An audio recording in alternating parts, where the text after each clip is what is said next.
प्रणाम भाइयों बहनों। पुष्टि योगशाला हमारे YouTube चैनल में आपका स्वागत है। आज हम मुंडकोपनिषद पे बात करने जा रहे हैं। यह उपनिषद अथर्ववेद की शौनकीय शाखा का उपनिषद है। यह उपनिषद अथर्ववेद की शौनकीय शाखा का उपनिषद है। मुंडकोपनिषद की अगर हम बात करें तो ये ब्रह्म विद्या का ज्ञान कराता है। परा अपरा विद्या इसी उपनिषद में वर्णित है। 64 मंत्र हैं इसमें 3 मुंडक हैं। प्रत्येक मुंडक के 2-2 खंड हैं, यानी कि 3 अध्याय हैं। प्रत्येक अध्याय के 2-2 पार्ट हैं। अब मुंडकोपनिषद में मुंडक का क्या अर्थ है? मुंडक का अर्थ है मन का मुंडन कर अविद्या से मुक्त कराने वाला ज्ञान, यानी कि जो मन है उसमें जो विषय है उसको बिल्कुल निरोध करके मुक्ति की ओर ले जाने वाला ज्ञान जो है वो मुंडक है। आगे देखते हैं। महर्षि अंगिरा ने शौनक जी जो थे वो विश्वविद्यालय, बहुत बड़े विश्वविद्यालय के अधिष्ठाता थे, उनको पराविद्या का ज्ञान दिया। इस उपनिषद में 3 बातों का वर्णन आपको मिलेगा।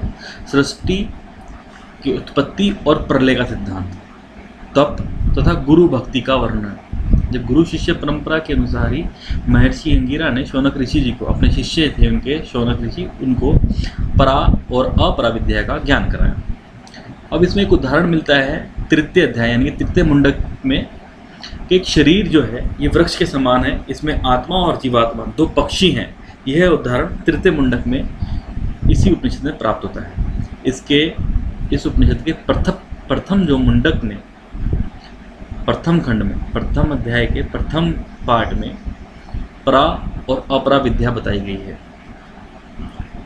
1/2/4 का अर्थ है पहला मुंडक, दूसरा अध्याय, दूसरा यानी कि खंड, पहला मुंडक, दूसरा खंड और चौथा श्लोक।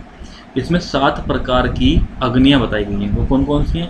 काला, कराला, मनोजवा, मनोजवा मतलब मन के समान चंचल, लाल वर्ण वाली मतलब कि लाल रंग की, धूम वर्ण वाली यानी कि धूमे के समान, चिंगारी वाली यानी कि चिंगारी उत्पन्न करने वाली, दिदीप्यमान विश्वरुचि, दिदीप्यमान विश्वरुचि यानी कि ये श्रेष्ठ है, ये अग्नि श्रेष्ठ मानी गई है। यज्ञ की अग्नि भी इसको बोल सकते हो आप। 2/2/4 यानी कि दूसरे मुंडक का दूसरे खंड का चौथा श्लोक में एक बात कही गई है, धनुष, बाण और लक्ष्य। इसमें जो धनुष कहा गया है वो प्रणव ओमकार को कहा गया है। इसके ऊपर जो बाण ताना हुआ है वो कौन है? अंतरात्मा है। जो बाण ताना है वो अंतरात्मा है, और लक्ष्य जो है वो है ब्रह्म। इसको वेदना। अब इसमें बताया गया लक्ष्य वेद कर एकाग्रता पूर्वक उसमें विलीन हो जाना, यही एक ज्ञानी पुरुष का कार्य है। आलस्य प्रमाद रहित मनुष्य ही इसको भेद सकता है, अन्यथा किसी में इतनी सामर्थ्य नहीं है। चलिए अब आगे बढ़ते हैं। ब्रह्म विद्या का ज्ञान क्रम से दिया गया। कैसे दिया गया? सबसे पहले ब्रह्मदेव ने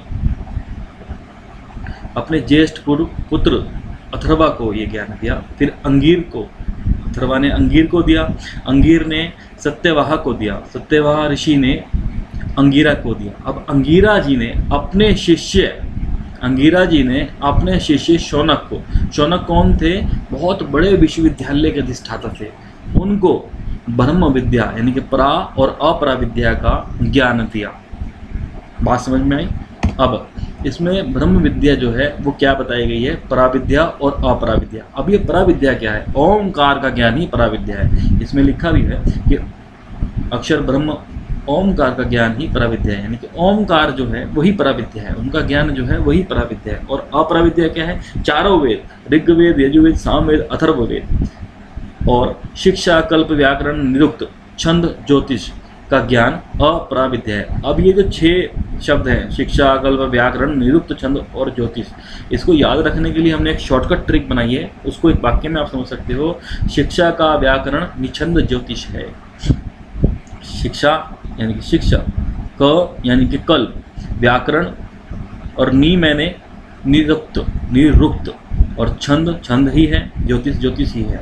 तो 4 वेद और शिक्षा, कल्प, व्याकरण, निरुक्त, छंद तथा ज्योतिष का ज्ञान अपराविद्या है, और पराविद्या क्या है? ओमकार का ज्ञान। ये बात समझ में आ गई होगी आपको। अब हम आगे चलते हैं। देखिए ये क्वेश्चन भी बहुत इम्पोर्टेंट क्वेश्चन, सत्यमेव जयते जो कि हमारे देश का चिन्ह है, वो मुंडकोपनिषद से आया है, ये ध्यान रखना। तीसरे मुंडक का पहला खंड का छठा श्लोक सत्यमेव जयते बताता है। दूसरे मुंडक का दूसरे खंड का 8वां श्लोक ये बताता है कि परब्रह्म के जान लेने पर ग्रंथि, जो हृदय ग्रंथि है वो खुल जाती है। परब्रह्म को जान लेने पर हृदय ग्रंथि खुल जाती है। अब विराट पुरुष यानी कि ब्रह्मा का शरीर कैसा है वो उसमें बताया गया है। जो उनका मस्तिष्क है वो अग्नि है, उनके 2 नेत्र हैं सूर्य और चंद्र, उनकी जो कर्ण हैं, जो कान हैं वो वेदवाणियाँ हैं, जो प्राण है उनके अंदर वो है पंचवायु। अब हृदय क्या है उनका? संपूर्ण विश्व उनका हृदय है, संपूर्ण विश्व बनता है उन्हीं में लीन हो जाता है उनके हृदय में। उनके जो पैर हैं वो पृथ्वी है। ये विराट पुरुष का शरीर का वर्णन इसमें किया गया है। अब आगे पढ़ते हैं। ब्रह्मा की उत्पत्ति कैसे है वो ये बता रहे हैं इसी में।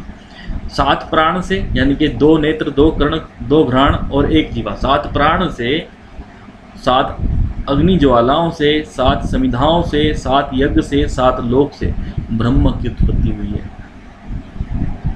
सृष्टि की उत्पत्ति कैसे हुई है?